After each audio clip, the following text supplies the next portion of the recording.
Both sides, if you'd raise your hand, we'll get those around. You can start with Steve. Tiger, in the past, whenever you're in a tournament, you've always said you expect to win. Is that your expectation this week? And if not, how different is that for you? The expectations don't change. That's the ultimate goal. It's just that it's going to be a little bit harder this time. I just haven't had the amount of prep and reps that I would like. But I'm good enough to play, and I'm going to give it a go. Okay, over here, Karen. What do you think that people can worry that you're coming back too soon and trying to come back from this where others have not back? Well, I think it all depends on obviously the person's healing capability, as well as the physios that they're involved in, as well as the surgeons. And I have great trainers, great physios, and they've been lockstep with my surgeon the entire time. And we have done all the protocols week after week. We're always on calls, chatting with one another, see what's the next step's going to be.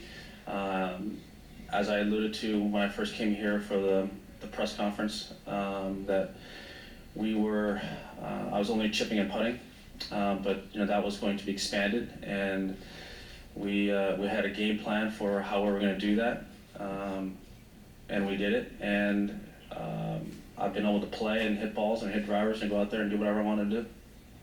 Okay, Barry?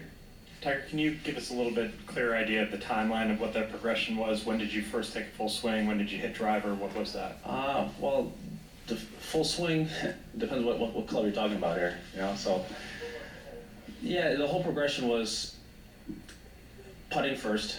Anybody who's had this procedure done, you can putt the next day. You hop right out of the recovery room, and literally you're okay to putt. But I wasn't allowed to bend over and then pick the balls out of the holes. So what we did is, I kind of had a little creative idea, is that we had normal size holes in my backyard. I had to sand fill them. So I knew whether the putt went in or not, but I never would have to ever bend over and get balls out of the hole. And we did that for a couple months. Then it was chipping and pitching.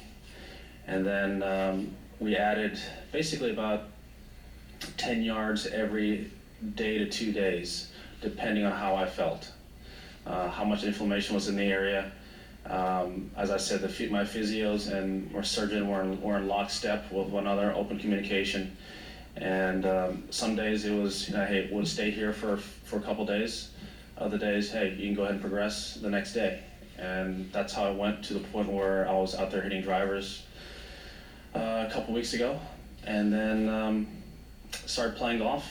I wanted to knock off a little bit of rust on the range before I actually went out there and tried not to embarrass myself on the golf course. And I was able to do that, got some holes in, started feeling comfortable doing that. I think anyone who's had this procedure knows that probably the worst thing you do is sit, and sitting in a golf cart wasn't the most ideal circumstance. So sometimes I'd ride on the back of the car like Freddie does sometimes. You see Freddie on the back of a car standing up. So I was able to do that a few times, and I was able to get in more holes because of that. Okay. Nope. What'd you shoot? I broke 50 for 9 the first time, just like I was when I was 3. And so I'm sneaking up on it. My prime's coming up. I wonder if, injury aside, I'm not talking so much what you had to recover from, but I wonder if you could talk about the how much you missed, anxiety, etc., sitting out for a couple majors in these few months compared with 11. Both were very similar, because I knew that I could never, at that point in time, I could not compete at this level, and so it didn't really bother me. As I got a little bit closer to feeling where I could compete, then I would start getting the itch to compete and play at this level. But I knew that I had to go through my own progression first, and that was, as I explained to Barry, that whole step, that whole process. And once I got to the point where I was playing golf, then knock off some rust and playing, shaping shots, looking at holes, strategizing how to play them, things start coming back quickly. And lo and behold, here we are.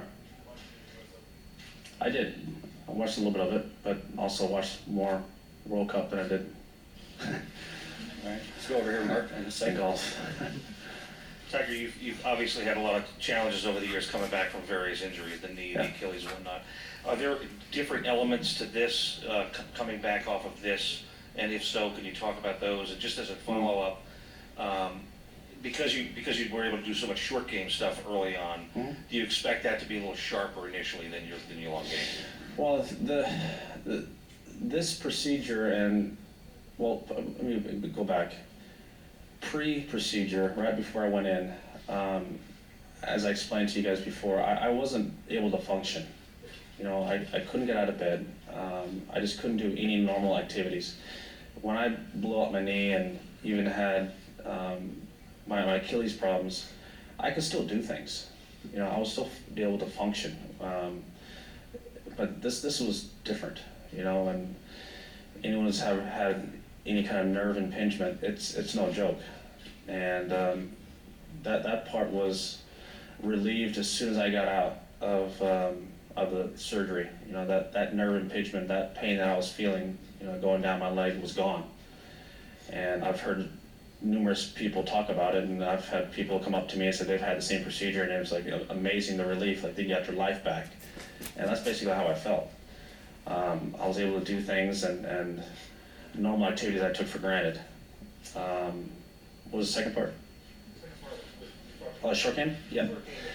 Yeah, that I feel very sharp with to a certain extent. Living in Florida, we don't have ryegrass rough, so not at least not this time of year. So I had Bermuda rough growing in my backyard, and I was practicing out of that, but that's totally different than chipping out of this stuff. My shots off of tight lies are fine. My putting feels good. I just got to get used to chipping out of, you know, this type of grass and, you know, the techniques that I've used and have employed in the past. Okay, we'll go Todd Lewis and then Bob Holt. Hey Tiger, with your progression and your recovery playing here this week, one can assume you're going to play the Open Championship. Has that been determined, or is this week, you know, part of that decision process? Well, I'm actually probably ahead of schedule than well, everyone thought I would be at. We all thought that it was going to be the British Open would be my first event back. But I healed fast. As I said, I've had great trainers and great physios help me every day with soft tissue work and the cold baths, which are no fun, but you know, you got to do it. And when you get treatment all the time, it's amazing what you can do. And also nutritionally, make sure I eat perfect. Anti-inflammatory meals, all the different things I need to do to get back. I mean, this, you know, people take it's a normality in other sports. You know, if you play football, hockey, or any other sport, this is just common.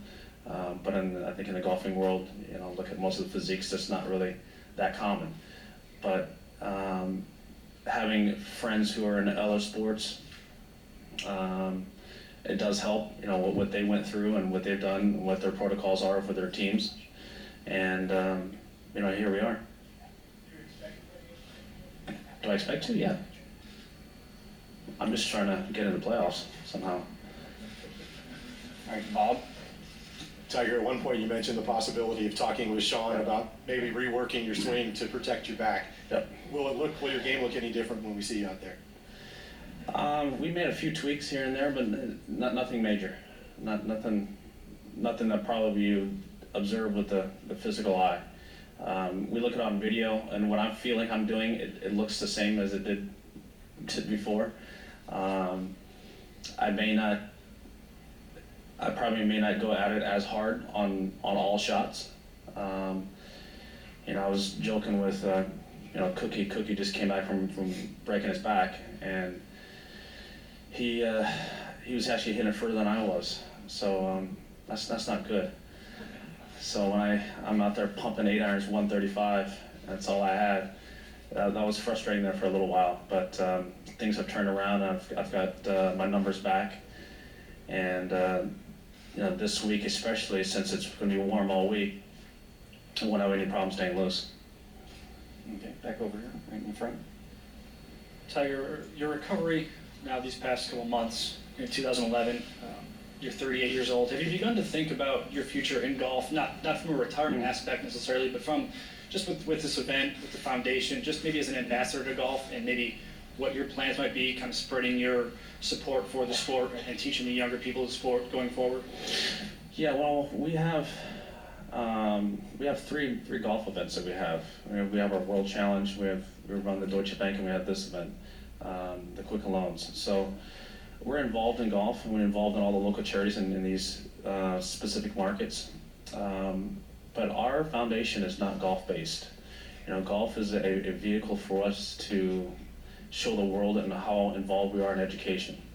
And that is our primary focus. And right now we're in the works. We just hired our new CEO, Rich Singer, and we're involved in talks of taking what we're trying to do, what we have done in the past domestically, internationally, and trying to influence other countries. So we're excited about our immediate future with the foundation. As far as my ambassador role in these events will still be the same. I'll still be, playing the events. I'll still be doing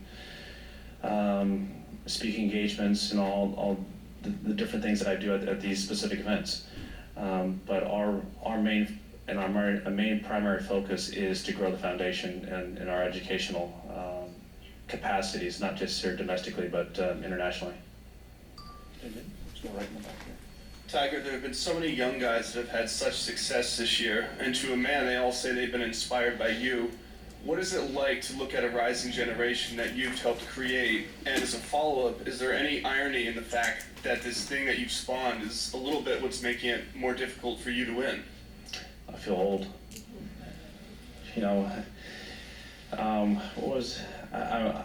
I'm sorry, the name escapes me. The Chinese kid who qualified for the Masters last year. He was born after I won the tournament.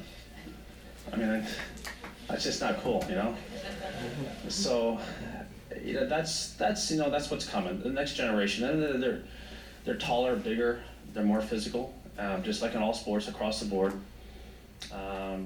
And golf is no exception. You look at these kids in college, all the long hitters are 6'2" to 6'4".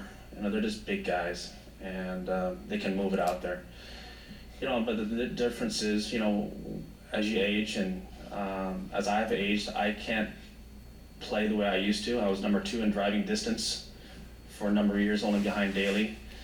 Now, if you average over 300 yards, I don't think you're in the top 10. It's changed, dramatically. But just like MJ, I got a fadeaway now.